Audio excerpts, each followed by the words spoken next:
Iran का एक driver जो कहता है मैं ट्रक चलाता था, पहले जमाने में मशहद में बर्फबारी बहुत शदीद होती थी। कह रहे मशहद से ट्रक चला के मैं तेहरान की तरफ जाना चाहता था, तो शदीद रास्ते में बर्फबारी हुई। इतनी बर्फबारी के जो गाड़ी के वाइपर थे वो भी काम करना तकरीबन छोड़ गए। मैंने अपने ट्रक को साइड पे लगाया और मैंने सोचा कि जब बर्फ थम जाएगी उसके बाद मैं रास्ते पर आगे बढ़ूंगा, लेकिन कहता नहीं, बर्फ थमने वाली नहीं थी और ज्यादा बर्फबारी शदीद हो गई। यहां तक कि मैंने नोट किया कि रास्ते पर जितनी गाड़ियां आ रही थी उन गाड़ियों ने भी आना छोड़ दिया। अब बीच सहरा में, मशहद और तेहरान का सफर बहुत लंबा है और 80% यह रास्ता सहराई रास्ता है। कहते मैंने कहा कोई बात नहीं, अभी भी कॉन्फिडेंस था कि कुछ भी नहीं होगा, बर्फबारी थम जाएगी। मैंने गाड़ी को बंद नहीं किया, कहीं ऐसा ना हो कि इंजन ठंडा पड़ जाए फिर इंजन स्टार्ट ना हो। लेकिन चंद मिनट के बाद मैंने देखा कि इंजन ने आवाजें करना शुरू कर दी, जैसे इंजन भारी हो गया है। एक बार भारी हुआ, दो बार भारी हुआ, फिर भी मैं परेशान नहीं हुआ क्योंकि मुझे सारा मैकेनिक का काम आता था। मैंने कहा बंद भी हो गया तो मैं स्टार्ट कर लूंगा। लेकिन कहता 3-4 मरतबा इसने आवाज किया और चौथी मरतबा इंजन बंद हो गया। कह रहा अब परेशानी शुरू हो गई, खौफ शुरू हो गया, क्या होगा मेरा। मैं जल्दी से उतरा, पाना उठाया और जहां जहां तक हो सकता था मैंने इंजन को देखा। इंजन भी सही सालिम था, हर चीज मैंने चेक की। गाड़ी को स्टार्ट करना चाहा, गाड़ी स्टार्ट नहीं हुई।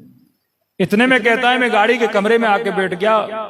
बस ये था कि अंदर बर्फ नहीं आ रही थी, लेकिन सर्दी वही थी जो बाहर वाली सर्दी थी। अब कहता है मौत की याद आने लगी मुझे।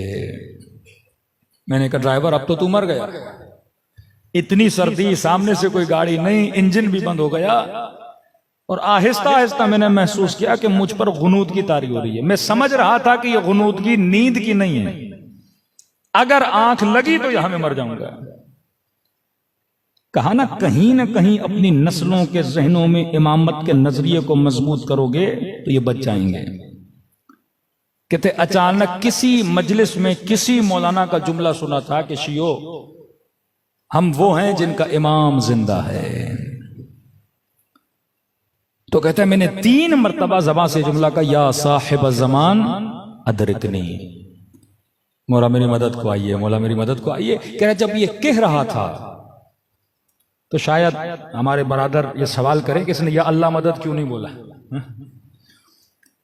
कहता है मैंने ये नहीं बोला ए अल्लाह मेरी मदद कर, मैंने कहा या साहिब ज़मान अदरिकनी। खुद ही कहता है, कहता मुझे शर्म आ रही थी कि मैं अल्लाह से मदद मांगूंगा। किस बात पे? कहता एक तो मैं नमाज का पाबंद नहीं था, दूसरा ये मेरे अंदर एक गुनाह कबीरा की बीमारी थी। तो अल्लाह भी तो बोलेगा ना, अब जब मुश्किल में आए हो तो अभी मेरा नाम ले रहे हो।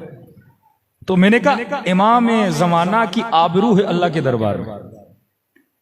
तो इमाम से तवस्सुल किया कि मौला मैं बहुत गुनहगार हूं, आपसे तवस्सुल कर रहा हूं कि अल्लाह के दरबार में वसीला बन जाएं ताकि मेरे ऊपर कोई रहमत आ जाए।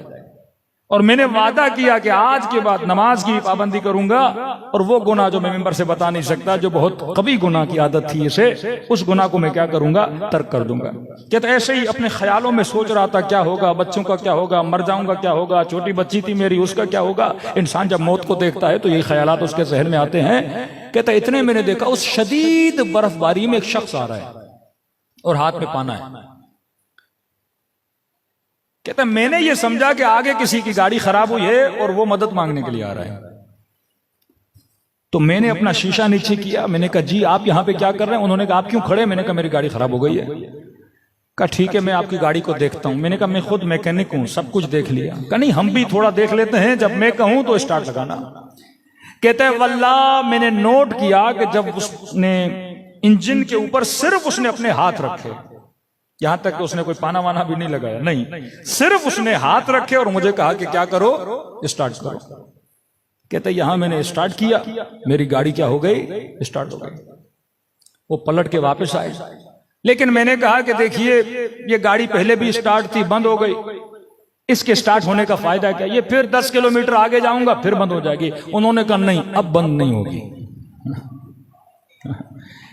ये तुझे अपने मकसद तक पहुंचा कर रहेगी ये गाड़ी। मैंने कहा आपको कैसे यकीन था? मैं कह रहा हूं ना अब ये तुम्हारी गाड़ी बंद नहीं होगी, मकसद पे जगह। तो मैंने कहा कि ए बुजुर्गवार, आप इतनी सर्दी में खड़े हैं, आइए मेरी गाड़ी में बैठिए, मैं आपको आपकी गाड़ी तक पहुंचाऊं। कहा नहीं, कोई जरूरत नहीं है। कहा आपकी गाड़ी खराब है, जरा उसको टचिंग करके यहां से ले जाते हैं। कहा उसकी भी जरूरत नहीं। कहा मैं आपकी कोई खिदमत कर सकता हूं। कहा हमें किसी खिदमत की जरूरत नहीं। कहा उस वक्त मेरे जेब में पैसे बहुत थे, ड्राइवर था। मैंने कहा आपको जितने पैसे चाहिए, जो मेरे जेब में मैं आपको दूंगा। मैं बगैर शुक्रिया के आपको कैसे जाने दूं? आपने मेरी जान बचाई, इतनी सर्दी में अगर कोई ना होता मैं मर जाता। कहा नहीं, हमें पैसों की भी जरूरत नहीं है, अपने पैसे अपने पास रखो। मैंने कहा कुछ तो करूं मैं आपके लिए, बताइए मैं क्या कर सकता हूं आपके लिए, आपने जान बचाई है मेरी। कहा कुछ नहीं, बस जो दो वादे किए हैं ना मुझसे, उन वादों पे अमल करो।